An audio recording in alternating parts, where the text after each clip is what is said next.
Yo, yo, yo! Magandang gabi o anumang oras ninyo pinakikinggan nito. Siyempre, kapag napapakinggan mo na every weeknight ang Yo, Yo, Yo segment, pag-uwi na lang ata natin yung pangalan nito. Yo, Yo, Yo segment. Anyway, bawal tumawa dahil may mga KJ na nakikinig. Nakakaya naman sa kanila. Ito po ang SHS segment. Kasama nyo na naman siyempre si Red at atin pong pag-uusapan ang mga kwentong ibinahagi ni na Aris, si Ella at si Betty. Dito po yan sa ating episode ngayong gabing ito. Mga regular, mga silent listeners na yan, mga maiingay sa ating live premiere chat. Thank you! Maraming salamat and thank you sa lahat ng mga channel members na almost 2 years na natin kasama. Yung mga baguhan ng mga channel members, Team Zombie, Team Aswang, Team Tiktik, Team Red Zone. Maraming salamat sa pagkapit sa matigas at paghimas ng madulas. At kasama pa rin po natin sila sa pagbuo ng episode na ito. Ang inyong mga pangalan, mga channel members po natin, naririyan na po sa description section at maraming salamat po sa mga nababasa nyo ng pangalan sa description section na iyan. Okay? Anyway, ito na ang ating first story mula naman po kay Aris.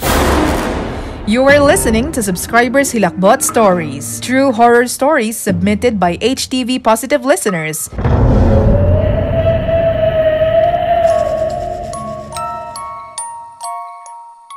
Gusto ko lamang pong ibahagi yung isa sa mga kwentong hindi ko po malilimutan. Ito po'y naganap sa mismong bahay namin, doon po sa bahay ng kinalakihan kong nanay. Okay, so malinaw. So 6 or 7 years old pa po ako noon. Kasama ko sa bahay noon ng isang kasambahay at kaming dalawa lang ang naroroon. Umuwi po kasi ng Pangasinan ang aking airmats dahil piyesta po ng patay. So dahil November noon, sarado na ang lahat ng ilaw sa bahay namin except sa kwarto ni airmats kung saan naroroon kami ng kasama ko sa bahay. Nanonood pa nga po kami noon ng Magandang Gabi Bayan. relate. So medyo nakabukas yung pinto sa kwarto. Kitang-kita from the room yung dining area. Pagkasilip ko doon, legit talaga si Red at meron po akong nakita na white lady. Dahan-dahan po siyang naglalakad at naroroon sa may bintana ng dining area. Sa sobrang takot ko ay hindi po talaga ako nakapagsalita. Hindi ko po matanggal ang aking pagkakatitig sa white lady at yun bang parang sinundan ko kung saan pa siya tutungo. Yung kasambahay namin na kasalukuyang nagpaplansya ng mga oras na iyon ay pilit kong kinakawayan pero hindi niya ako pinapansin. Tapos nung napansin na niya yung aking pagkaway, dun lang niya ako tinatanong kung anong ginagawa ko. Sinabi ko sa kanya na may nakita ko at sagot niya naman ay wag ko daw siyang tatakutin. Sabi ko na may silipin niya para ma-confirm pero pag silip niya ay wala na doon yung nakita ko. So ang ending, nakadikit lang ako sa kanya buong gabi at sinarado ko na agad yung pinto ng kwarto. Marami pa po akong experience sa bahay na ito, Sir Red. Ngayon po meron na akong 2 anak. Natatakot din ako dahil maging sila po ay nakakakita. Ultimo yung asawa kong walang third eye ay nakakakita na. Bukas po pala ang third eye ko pero ipinasara ni airmats dahil sa meron pang nangyari sa aking kakaiba. But just in case you need some video, meron po ako. Ito po'y galing sa CCTV namin at doon ngayon napapansin namin na palagi pong meron kaming nakukunan na orb. Maraming salamat po at sana'y maisama itong story ko sa mga susunod na compilation. Sana kasi masama itong story ko. Maisama, yun daw. Maraming salamat dito po sa ating first sender na si Aris. You are listening to Subscribers Hilakbot Stories, true horror stories submitted by HTV Positive listeners. Okay, sa katunayan niyan guys, meron pong isinend sa atin na link nitong video ng CCTV po nila, itong si Aris, at kung saan nakikita doon yung parang lumilipad na orb. Mamaya po sa pinakadulong bahagi ng episode natin na ito, atin pong uusisain itong ipinadala niya sa atin na videong ito. At sabi niya doon sa description kasi nito, sabi niya yung house kasi nila ay ginawa pa nung 80s at sabi niya doon daw siya tumira for all of his life. Sabi niya dito. So needless to say, nakaka-experience talaga sila ng mga eerie, mga creepy at mga weird na mga bagay doon sa loob ng bahay. And take note, sabi niya may dalawa na daw pong namatay doon sa bahay nila, yung grandma niya and yung kanyang nanay. Sabi niya, okay, so babalikan na lang po natin ito mamaya, pero ang alam ko ay o-order ka na ng kape ni Lola Trinidad. Siyempre ang ating hazelnut butterscotch, nandyan pa rin po, double choco. Meron pa rin po sa mga nagtatanong. Huwag niyo na lang po akong i-PM sa Facebook ko kasi minsan hindi ko po nababasa at sorry kung medyo late ko na re-replyan yung iba. At yung iba pa nga 2022 po. Sorry naman. Pero yun nga, sabi ko sa inyo, mas mainam po nasa Hilakbot Facebook page o kaya naman sa Kape ni Lola Trinidad Facebook page na lang po kayo mag-message if ever may katanungan kayo tungkol sa order, ganyan. Pero kung if ever man meron ka namang Shopee, doon na rin po pwede naman active naman yung mga admin doon. So pwede po silang sumagot sa alinmang mga nabanggit ko na mga platform. But anyway, maraming salamat po sa mga recent purchase po natin noong nakaraan sa Ilocos Sur, Bawang. Kung hindi ako nagkakamali, si Elin. Pangalan niya Elin o Erlin. Nahalimutan ko na pero maraming salamat kasi tatlo ata yung kinuha niya, so maraming salamat. At ganoon na rin sa lahat na rin po ng mga may isa pa, may estudyante pa na nag-order nung nakaraan. Sabi ko nga ipapost yung mga nag-order nitong mga nakalipas na araw, nakakalimutan daw po kasi lang ipost sa Facebook page. So ganun pa man, sabi ko sa inyo para sa direct link, hanapin nyo na lang Hilakbot TV Pinoy Horror Stories Facebook page o kaya yung page po ng Kape ni Lola Trinidad para doon na po kayo mag-order, check out muna bago ma-check out ng iba. Okay? So sabi nga nila, at hindi naman lingid sa kaalaman ng karamihan, marami din kasi nagwi-wish na sana meron daw silang mga third eye, mga ganyan. Pero alam naman po natin na kapag halimbawang nagkaroon ka nito, hindi natin malaman na dahilan na mayroon kasing mga ganun saka na lang nila nalalaman ng nakakakita na sila. Saka na lang nila nalalaman nung eto na meron na silang mga nararamdaman na masasabing supernatural entities, mga ganyan. So hindi lingid sa kaalaman ng lahat na ang third eye is of course a very powerful center of supernatural communication. Diba? At ganoon na rin, syempre, kumbaga, kapag meron kang ganito at kumbaga na-activate or active itong sense ninyong ito, sixth sense ninyong ito, consciously, or let's say consciously, nag-o-open up na ikaw sa iba't ibang mga realms na tinatawag beyond the physical. Okay? So parang you're opening yourself up. Just for example, spirit communication o kaya yung parang masabi na lamang natin na may divine potential, something like that, di ba? Na masasabi nating somewhat sa umpisa exciting, somewhat sa umpisa parang nai-inspire ka to, alam mo yon, explore more, sabi nga nila. Pero hindi mo alam na sooner or later, kapag nagiging used to it ka na, parang nagiging overwhelming tsaka confusing na siya sa end part. Diba? Ito nga yung sinasabi nila guys na minsan wag mong i-wish kasi yung iba talaga sinasabi nila nagkakaroon sila ng mga alam mo yun physical injuries mismo na brought by the supernatural entities. Diba? Ang dami kasi guys kung tutuusin, ang dami pong pwedeng masabi, pwedeng ma-discuss pagdating po dito. Ang sabi po ng ilan sa mga nakikinig at ibang mga nag-comment na sa atin sa pagkakatanda ko sa mga previous na mga SHS entries na tungkol sa third eye, lagi nilang sinasabi yung mga physical injuries nila, parang headaches, nahihilo, parang nakakaramdam sila ng something sa kanilang mga mata, parang namamaga yung sinuses nila, yung ears, throat na kahit alam mong hindi naman talaga sipon, parang ganon. Di ba? Tawanan nyo man sa hindi guys, pero totoo yung sinasabi nilang ito. And of course, isa marahil sa mga pwede magiging dahilan kung bakit, alam mo yon, noon wini-wish mo na magkaroon ka, tapos siguro nabuksan sometime in your life na hindi ka man aware, pero ito na nga. So parang kailangan mong tanggapin na meron ka na, or the worst, yung iba gusto nilang ipasara na. 'Di ba? Kaya yung sinasabi na be careful what you wish for, kasi talagang minsan ay naghahatid ito sa iyo ng parang confusion to the point na maging yung alam mo yon, yung mental health mo talagang madadali. Sabi nga nila marami din kasi mga dangers o kaya risk ng pagkakaroon kasi nung active na third eye. Lalong-lalo na syempre yung mga overactive nga, kasi meron po talagang ganon.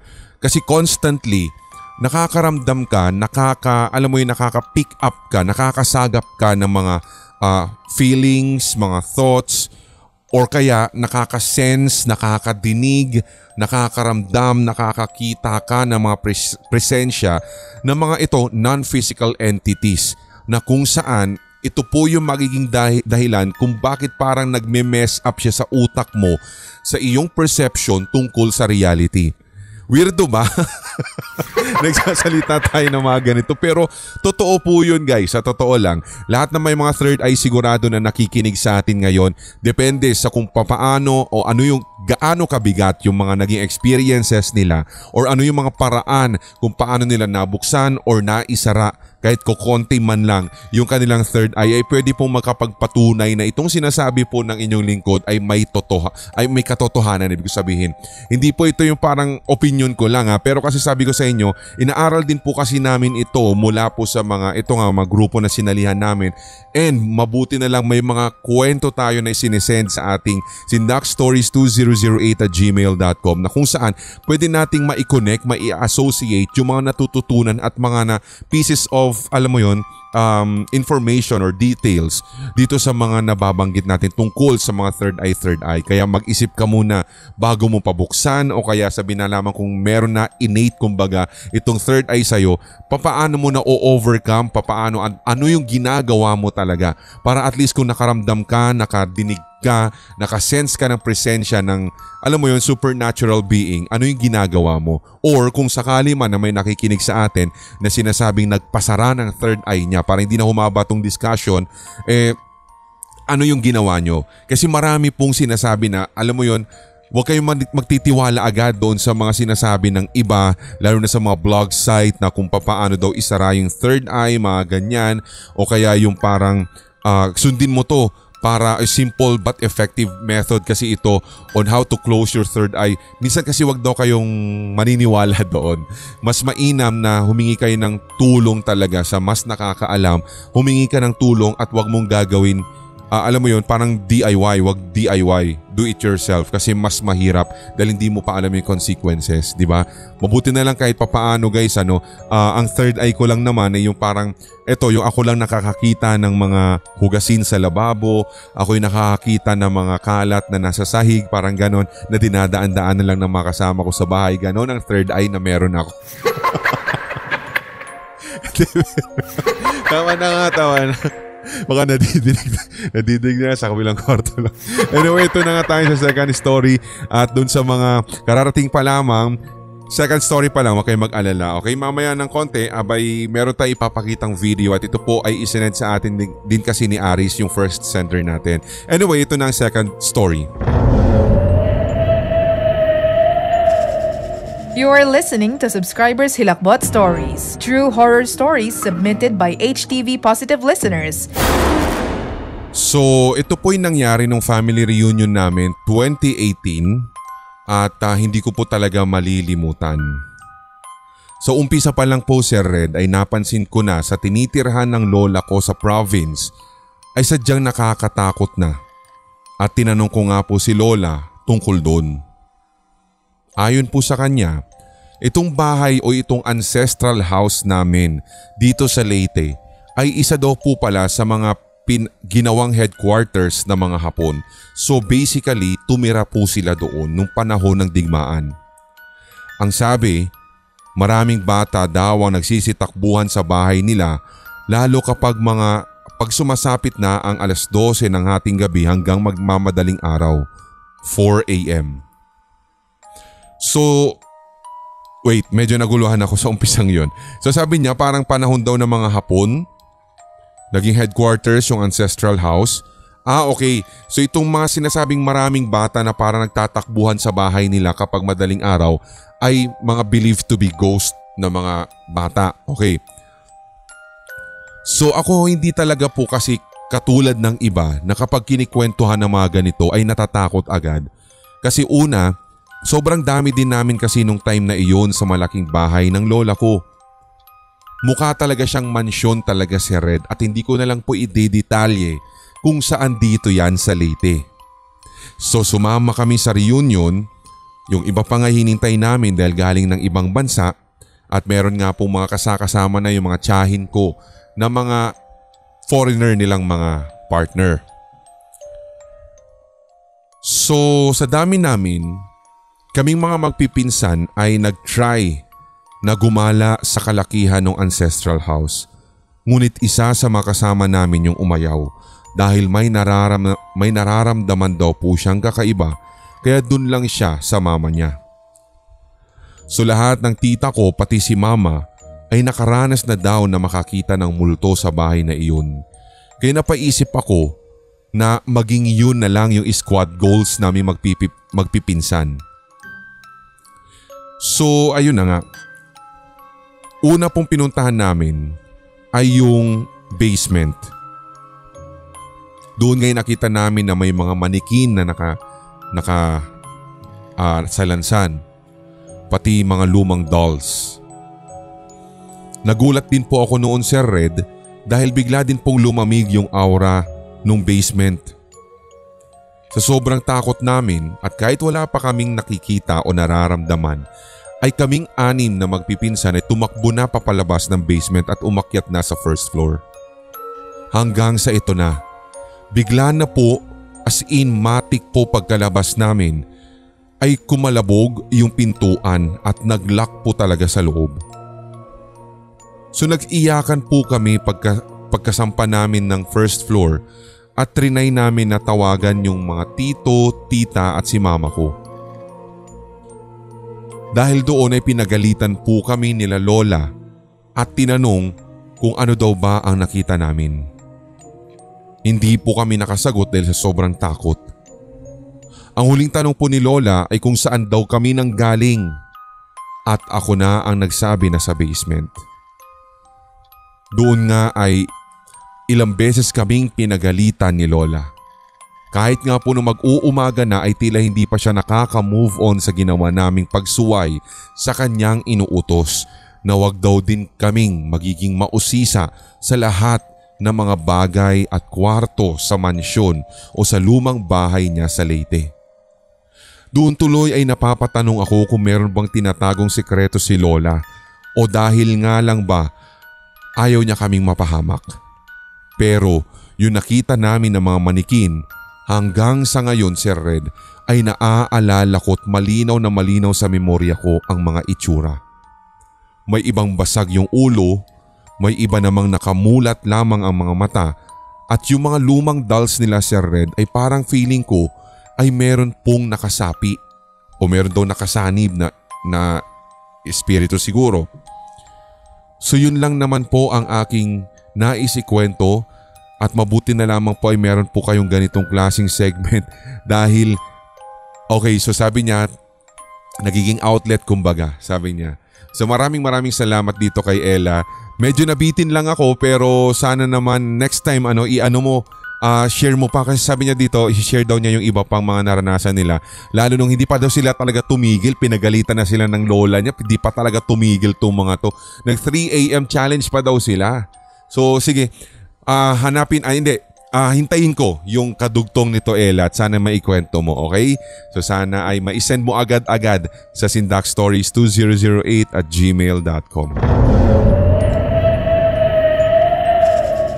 You are listening to Subscribers Hilakbot Stories, true horror stories submitted by HTV Positive listeners.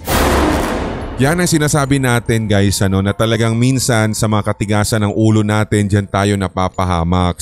Alam mo yung kuryosidad natin dyan tayo napapahamak. Yung akala natin dyan tayo mamamatay. Diba yun? Sabi nila namamatay sa maling akala, sabi nga nila. So sinabi na nga pala ng lola nyo, kayo naman pala eh. Di yan tinatawag natin the serve.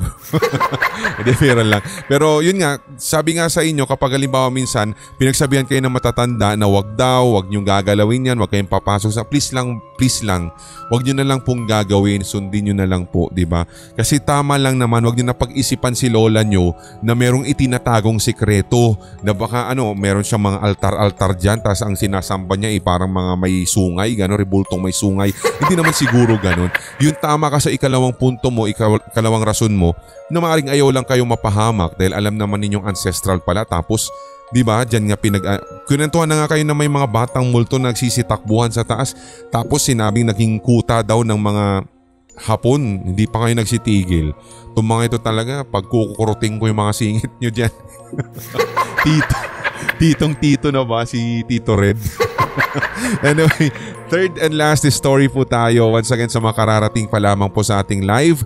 Dito po sa ating, ibig sabihin dito po sa premiere natin. Thank you sa mga nagchat-chat dyan. Sa lahat po ng mga maiingay, nagpapa-super sticker, super chat, super thanks, yun pala yun. Thank you po kung sakaling meron man. Third and last story mula naman kay Betty.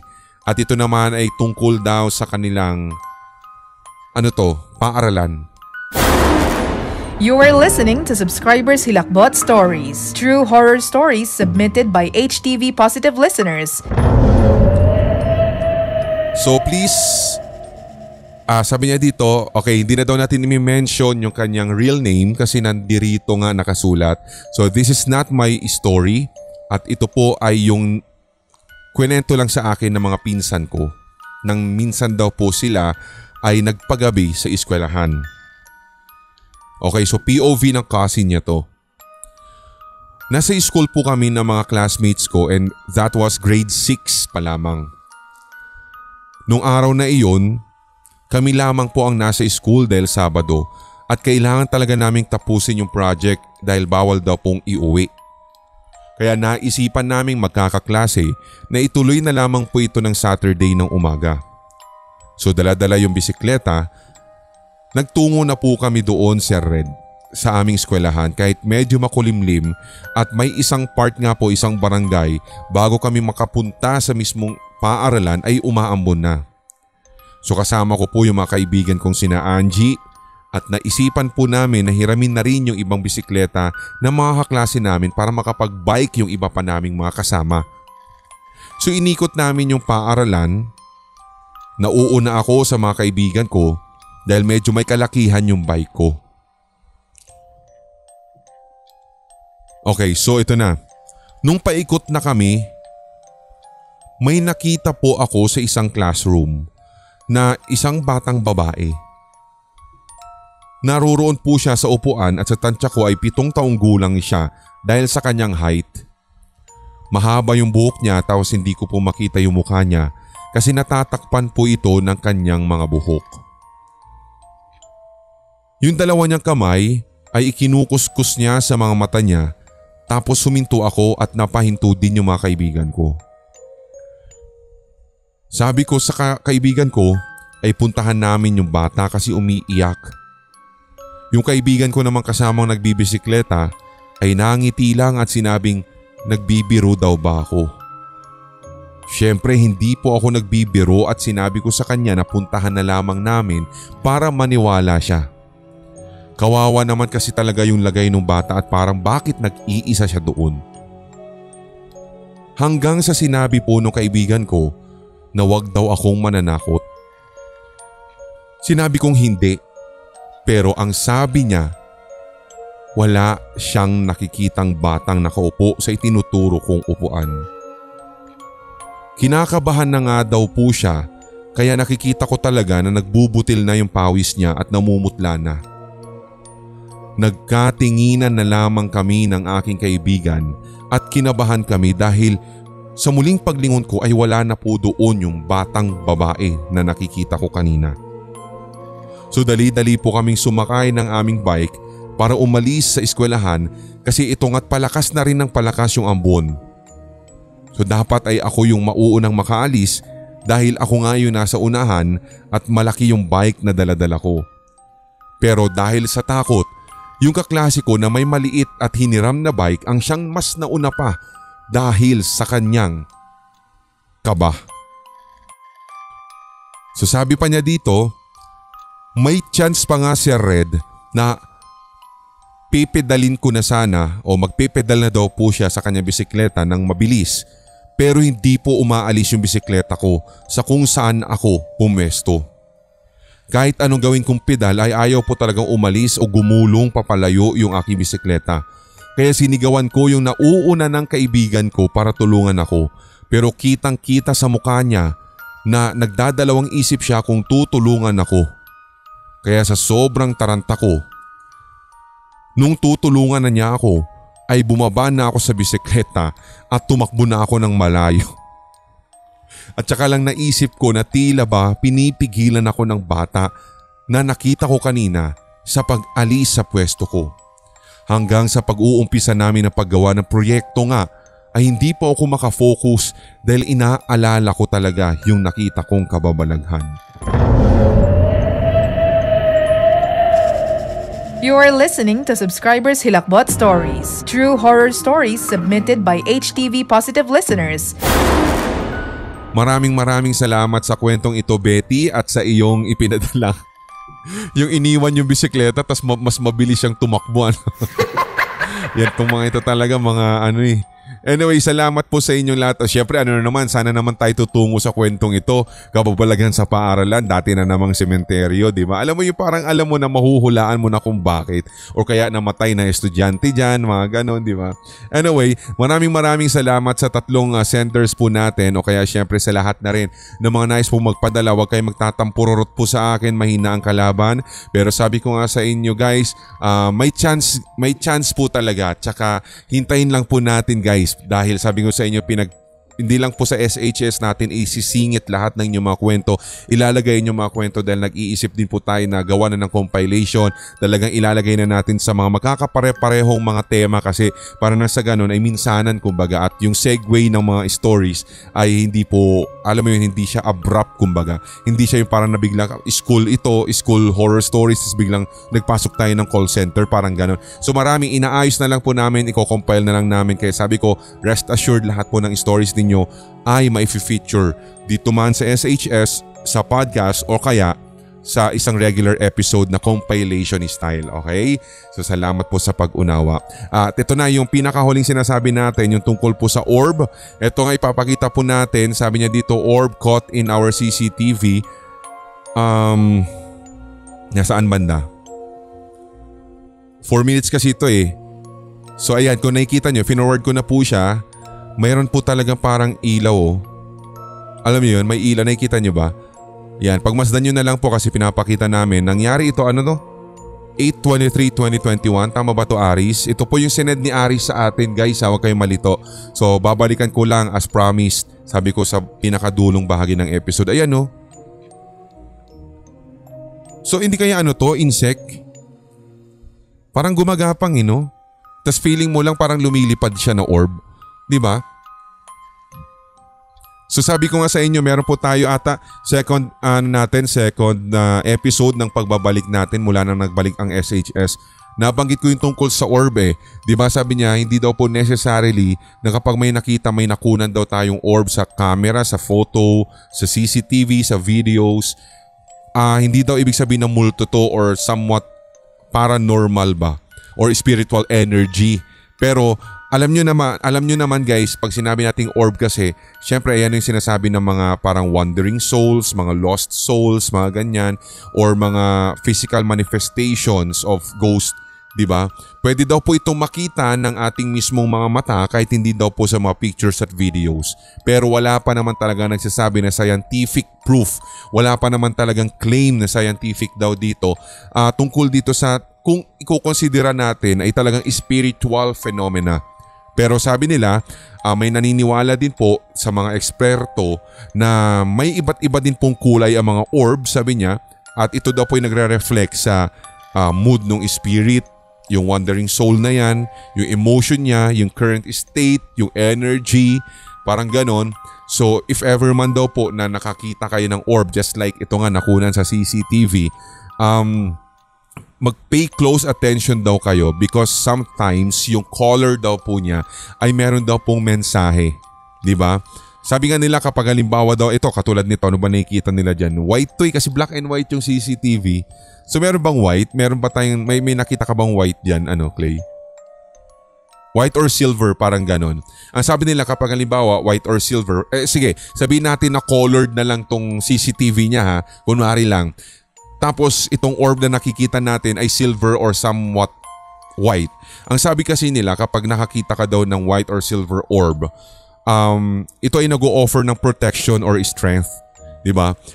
Pwede daw itong isa itong sign ng isang guardian angel or departed loved one na lumalapit lang daw sa iyo, di ba? Kumbaga, someone is watching over you at parang tini-check kung okay ka ba, kung safe ka ba, mga ganyan, di ba? Maaari din daw kasi bukod sa nag-o-offer ng protection, ito daw pong mga white or silver orbs na katulad po ng nakikita natin dito sa CCTV nila na gumagalaw ay maaari daw pong, alam mo yon, nag-harness ng healing or innocent energy o kaya naman ay sabi nga nila kapag grayish white naman daw ito, parang alam mo yung nag-i-indicate nga siya ng, alam mo yun, lost or wandering spirit lang. So hindi po siya necessarily na parang loved one, departed loved one mo siya. So marami kasi marami kaya mauubos yung oras natin kung i-discuss natin ito isang buong ito, di ba? At saka yan na, sa nakikita niyo yan. Kaya dito po sa kanyang description, sinabi naman niya na meron siyang third eye. Wala din naman yung husband niya, tulad ng sinabi ni Ari sa atin kanina, wala daw po talagang third eye pero nagsimula na ring parang nagkaroon na nagsisimula na nga daw po nakakakita ng mga weird or mga, alam mo yon, seeing things sa kanilang bahay na hindi nakikita ng mga normal na mga mata. Diba? So yun na, tulad din po na sinabi niya dito, may kids daw siya, 2, 4 and 2, nakakita ng shadow person daw sa mismong bahay nila or maaaring ito nga daw pong nakikita na kunan nila sa CCTV na ito are somewhat ghostly apparition or ng mga namatay nilang kaanak, parang ganun, di ba? Anyway, ito lang naman yun. Maaari din naman kasi sabi ko sa inyo, hindi naman sinabi kapag orb kasi ghostly agad dyan eh. Maaari yun nga baka dust or baka yun nga insects, di ba? Or spider. Sabi niya spider, di ba? Marami po yan. But anyway, hindi po natin masasabi talaga na siya inedit. Pero ayan nga, nakikita nyo. Baka gumagapang lang yan sa lente o dun sa screen nung dun sa lens nung CCTV nyo. Kaya kala nyo parang lumilipad, di ba? But anyway, maraming salamat sa pagsisend nito at sana ay kahit pa paano nabigyan natin ng konting, alam mo yon, interpretation o kaya kahit konting detalye man lang na pwede makatulong na hindi natin kailangan katakutan talaga lahat ng mga bagay na nakikita, nakukunan ng litrato, na i-video, na i-document natin, di ba? So minsan isipin lang muna natin ano kaya yung ibig sabihin or ano kaya talaga ang tunay na nakikita o nakunan natin na ito, di ba?